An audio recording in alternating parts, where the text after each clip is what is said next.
can't talk to me. Yeah, that's what I do. This is Mr. Snelson. Hi, good to meet you.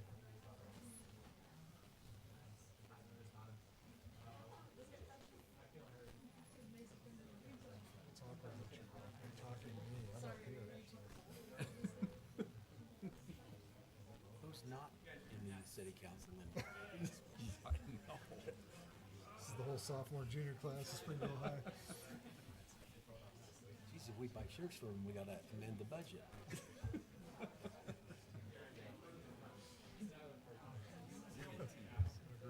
Go ahead and You need that many when they start doing stuff, though. When they start doing stuff, and half of them don't come. What we do is give them a saw. They go like saw at a community park. Okay, can't make sure I do this right, okay? So everybody raise your right hand, and you get to raise your left hand. How's that? Okay, and repeat these words after me. I do solemnly swear. I do solemnly swear. Now say your name. That I will support. Obey. And defend. The Constitution of the United States. And the Constitution of this state. And that I will discharge the duties. Of my office. With fidelity. Thank you. You're official.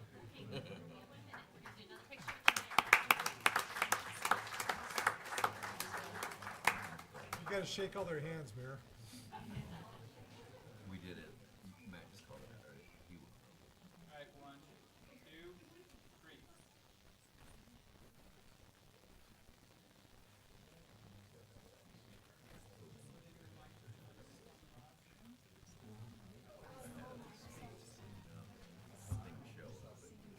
I think that Patrick Money, which is the city administrator, asked that we stay at least for the presentation for the youth that they're making, and then if you would like to leave, that you're welcome to leave. Stay for the presentations they're giving out for awards for youth that are involved in the community, and then you can leave afterwards. What was that? I'm so sorry. Hey, Craig, how many are there on the youth city council? What's the 48? I said 50, so I was a little high. Can you get a couple more? Craig. Yeah.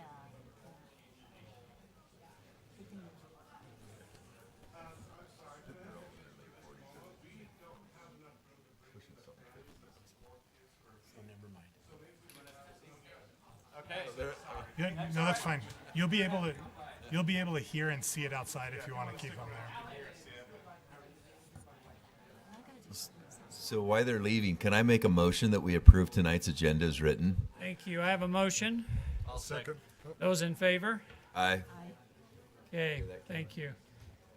Sorry. That's good. Now it's done.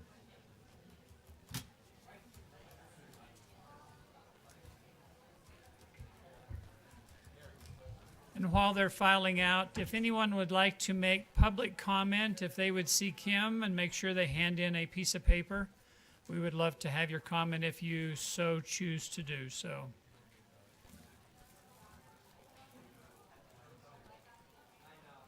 Okay. Yeah, pretty much. That did. Worried people are gonna walk out there and see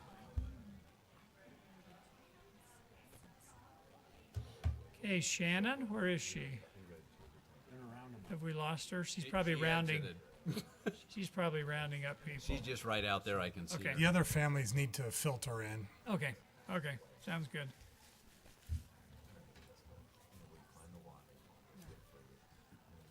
We talked about on this, and 1 year pre-COVID, we actually did the swearing in at like 6:45, and maybe we want to revisit that if we stay Oh. with 50 or so kids, where we Yeah. give them a special 15 minutes and then start a regular meeting. Yeah, that's a great idea. Thank you. Should we approve the consent agenda? I'll make a motion to approve the consent agenda as written. Okay, we have a motion to approve the consent agenda. Second? Oh, yes. After the agenda was presented, it was noted that John Clemens, who was listed as a board member to be sworn in, he's not able to serve. So I don't know if you need to mention that in your, We'll amend the motion. Okay. So I need a motion, amendment to the motion. I will amend the motion, so I'll make a motion to approve the consent agenda as written and removing John Clemens from the list of board appointments. Okay, I need a second. A second. Those in favor? Aye. Those opposed? Okay, great. All right. Shannon.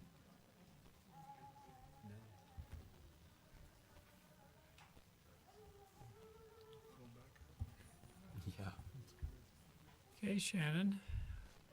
Thank you so much. We appreciate your patience in being outside and letting us take care of the youth council.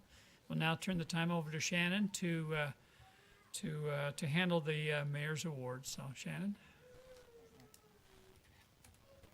Thank you, Mayor and City Council, so much. It's always a good day when you have this many families and youth in our City Council room, so we're excited about that. Mayor, I'm going to grab those certificates from you. Is that okay?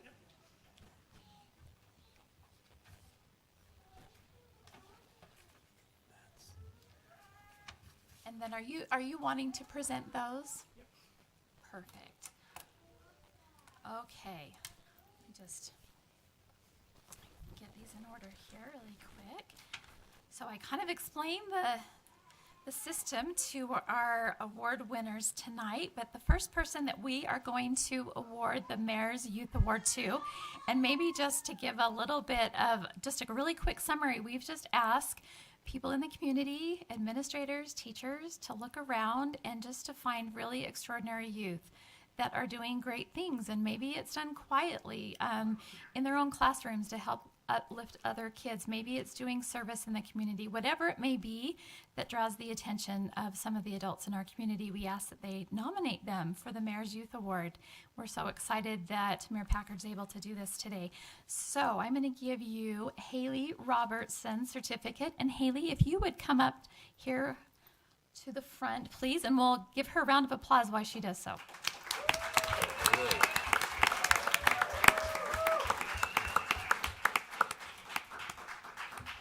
All right, and I always tell them they have to smile really big, so here we go. So Haley Robertson, her parents are Lana and David Robertson, and she's in 12th grade at Springville High, and she was nominated by Kayla Coyle, who I believe is one of your drama teachers. Is that right, Haley? Okay, and this is what she says.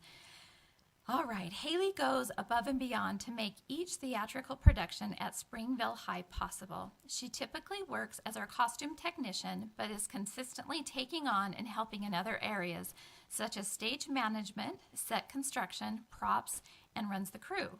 She is a joy to be around and a friend to all. She uplifts those around her by never participating in gossip and being a shoulder to cry on for her peers.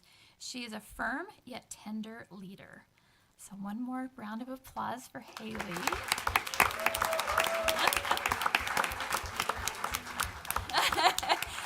Hey, Haley, and I'm just going to ask to stand right here if that's okay, and then we'll get you with the group as well.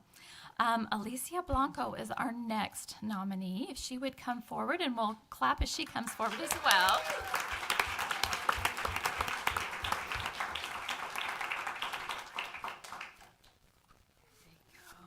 There you go. Thank you. All right, Alicia. Her parents are Monica and Sergio, and she is also in 12th grade at Springville High, and she was nominated by Aubrey Thornock, who is a counselor at Springville High and also the Hope Squad advisor. Alicia is so kind to everyone. She goes out of her way to help others. She is also on our Hope Squad and helps with ideas for the entire school. She runs our Instagram and helps get some positivity out there.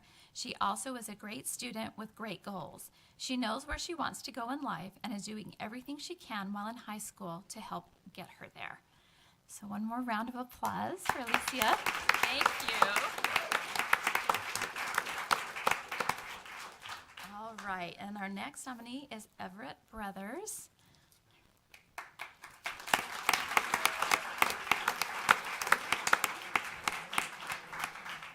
All right. Everett, his parents are Cecilia and Brian Brothers, and he is in 10th grade at Springville High, and he was nominated by Carrie White, one of the teachers there. And this is what she says. She has a lot to say about you, Everett, so get comfortable for just a second. She says, I have had Everett this year in my computer programming classes. Last year, I was impressed with Everett in that when he learned new computer programming concepts, he would practice them over the weekend and often email me messages about how to code programs above and beyond what we have been learning in class. However, this semester, Everett has shown amazing leadership and friendship in the classroom. Recently, a new student arrived from Guatemala who doesn't speak any English. Everett took it upon himself to start sitting next to this student to translate and show all that we were doing in class. I asked Everett how long he has known Spanish, and he said, just last year. From what I can tell, he already is very fluent and can converse easily with our new student from Guatemala. Everett is able to use his Spanish speaking and coding skills to help and befriend a new student. I mentioned to a fellow colleague how impressed I've been with Everett and that I'd like to nominate him for our next Student of the Month, and she said that Everett was also helping the same student with English translation in her web development class. We both talked about not only how intelligent Everett is, but how he sincerely shows leadership and friendship in the classroom. This Spanish-speaking student is not the only one that Everett helps. He helps other students around him debug their code as well. So lots of impressive things. We can have one more round of applause for Everett.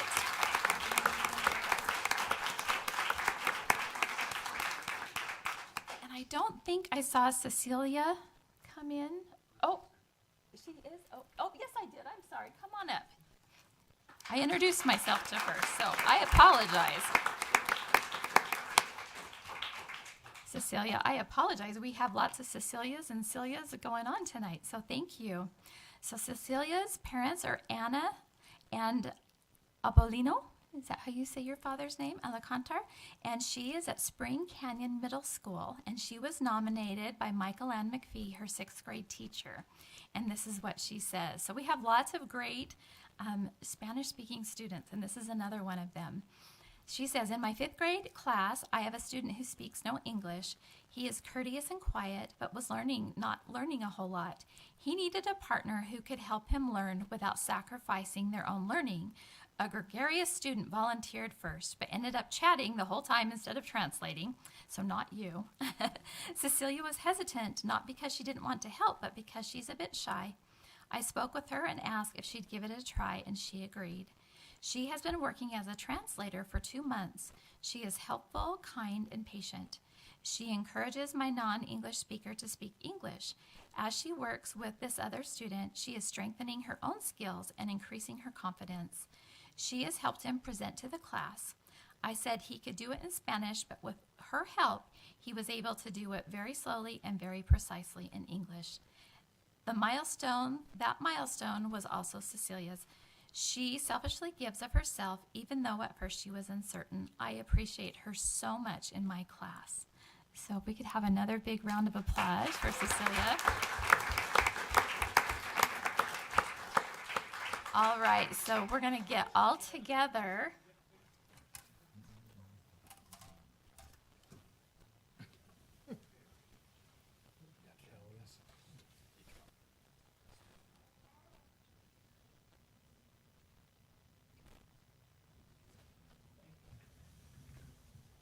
Thank you. Can I have their parents just stand up really quick because they need to be recognized as well, and sometimes we fail to do that. So thank you, parents.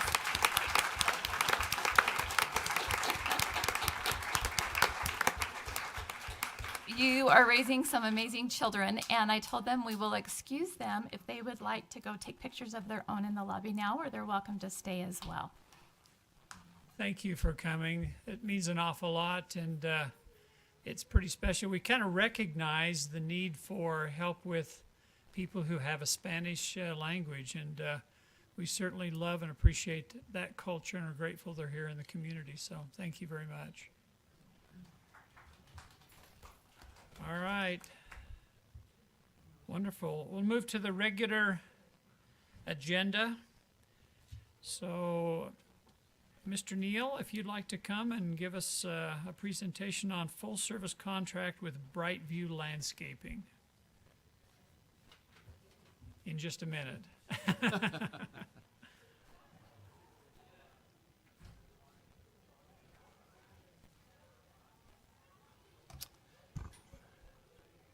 me to wait?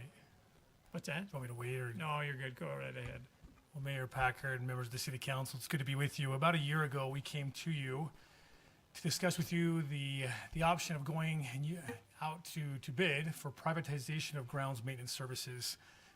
The City Council approved of that request, and this last season, we found the services provided by the contractor to be very satisfactory. They met our satisfaction, and they provided a service that was very beneficial to the city in a fiscally responsible way, and so we really appreciate that. And looking at those services and how well they perform those, last summer we started the process of could we do more? Could it be beneficial to do more privatization with the grounds maintenance services? So over the last several months, we were taking a look at it, analyzing data, looking at information, and tonight we come to you with a recommendation to increase the privatization of those services with Brightview. We did go through a formal bid process with these additional services, and we selected the bid of choice based on the criteria outlined in the RFP.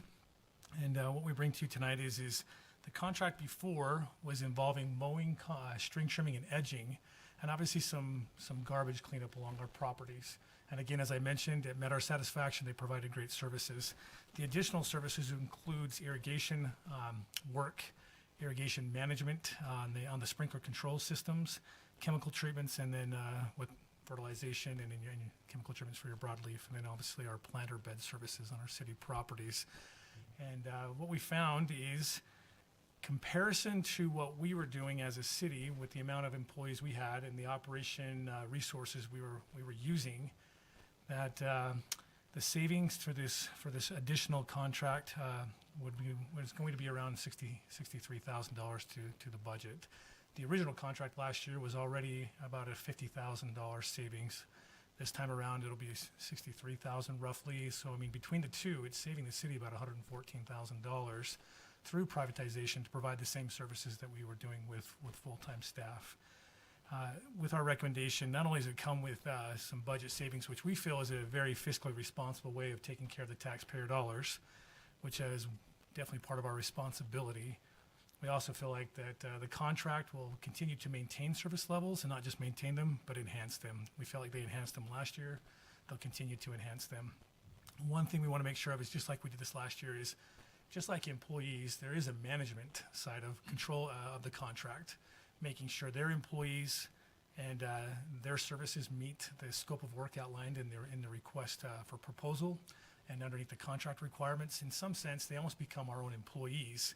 Similar to that, holding them accountable to standards, quality standards, service level standards, and we, as I mentioned, we feel like those will continue on.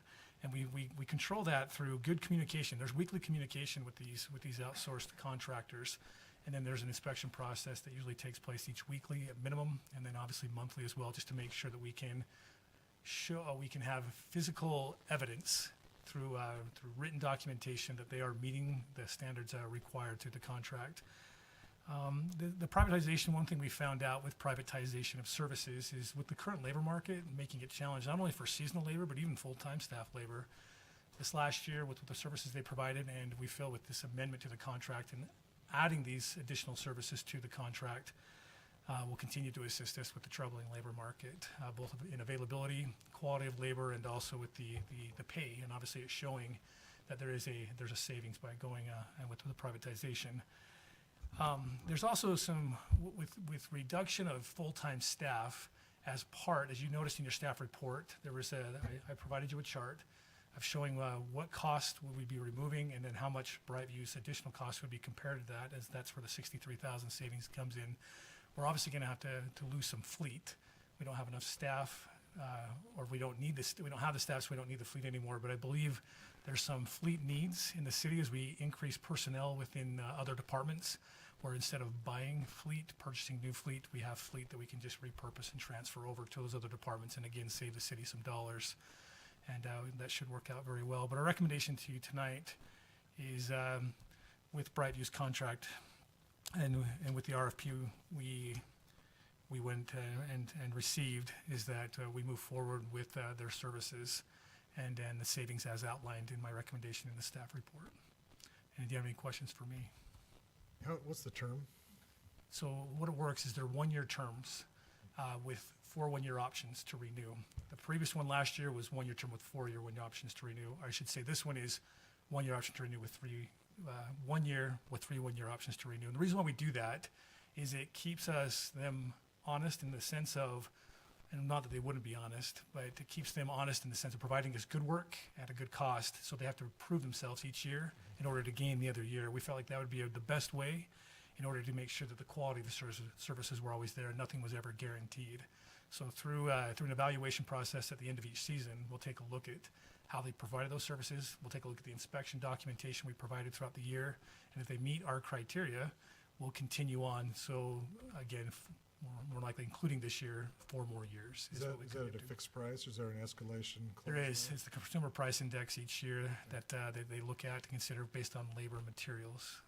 So we'll keep an eye on that as well to make sure that is in line with the consumer price index and nothing is out of whack or above what we feel is an appropriate increase to cost of services. They're a national company, aren't they? They are They based just out of buy IP? headquartered out of Pennsylvania Did they just buy IP? Does anybody hear from them? Intermountain Plannings. Is that who you think went in EIP? I am not sure if the acquisition took place, but I mean, they're But huge, if I remember. very large company, very well financially set, provides good services nationwide. They do a lot more services than just what they provide to us. But yes, to answer your question, very big, very large company in the sense of providing these services. And what we've noticed is more cities are actually realizing that the privatization could be a benefit to them with specific to grounds management. And we've actually had a few cities reach out to us and asking us the benefits of doing so because they've never done it. And we're noticing more and more are going this route. And so I think other cities are finding it's the benefits. So were we one of the first, Brad, that has done this? Not one of the first. There's a few other cities. I know of at least 4 or 5 that were outsourcing their ground services. Eagle Mountain's one of those who's been doing it since the onset. They've never had internal staff doing it. But we looked at those. We talked with those last year when we went out, before we went out to bid, and they all said it was very favorable. They found it to be favorable to not only to their budget, but to their quality standards and level of services, and we are actually finding the same. There's some cities, even in Utah, that outsource virtually everything, including, accounting and public safety, recreation programming and everything. So, it's just management philosophy. Well, let the private sector do it is a good philosophy. Yeah, sometimes it's other cities providing the service, but public, you had a comment down there. This question has no bearing on the vote to accept them, but I'm just curious. Yeah. With this, now that they're going to be in charge of the sprinkling of the parks, at least I guess most of them like that. Correct. Do we have anything in place that can shut the water off during a 2-day rainstorm? Because we get so many calls. And is that even possible? Is that something that they could be aware of? They're going to assist in that matter. However, the way it's done is you have to go to the irrigation clock, whether it's in a typical clock or a T-boss system, and actually physically manually turn it off or rain delay it. Every The push of a individual button. box. Every individual box. And we have regular clocks, I think there's around 55 in the city, and T-boss systems around 32. So it does take some time. There are software systems out there that perform such services by going into a computerized system, so long as you have everything set up appropriately, right, with every clock, and you can control it through a computer or your phones. We have requested one of those, some of the, I guess you could say, a system of such nature with the current capital projects coming in the current year. If we find it financial beneficial to the city, and even you could say public relations beneficial, we can take a look and see if that's what we Well, want to do with especially that with project. the drought that just continues on and on. It is a real legitimate complaint from citizens when they see the parks being Right. watered all day long in a rainstorm. Yeah, we'll address that more fully. It's a Yeah. $178,000 request, and so $178,000 versus saving time versus value of the water.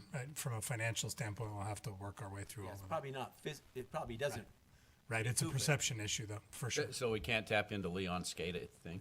Yeah, well, effectively, you're doing the same thing with a different system. You could, and we have piggybacked on several of those systems where we have fiber. The same thing. In order to get to SCADA, we would need fiber to 55 different locations, which is significantly more than the 178.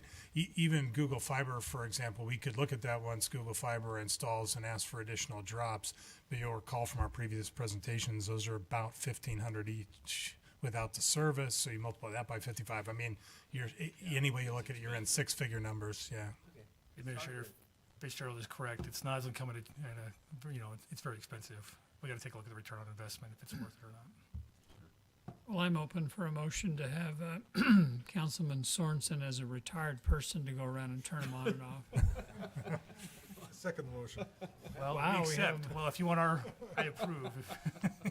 Maybe we could just assign each one of us about 5 of them. Team building experience. That takes care of 25. I do, yeah. Okay. Chris will do the golf Que- course. Questions for Brad? Okay, Thank you. I'm open for a motion. I'll make a motion to approve resolution number 2022-10, authorizing the fiscal year 2022 budget and operations change to begin privatizing irrigation, chemical treatments, and planter bed services on Springville City properties. Okay, have a motion. I'll second that. Have a motion and a second. Call for a vote. Those in favor? Oops, it's a resolution. I need a roll call vote. Sorry.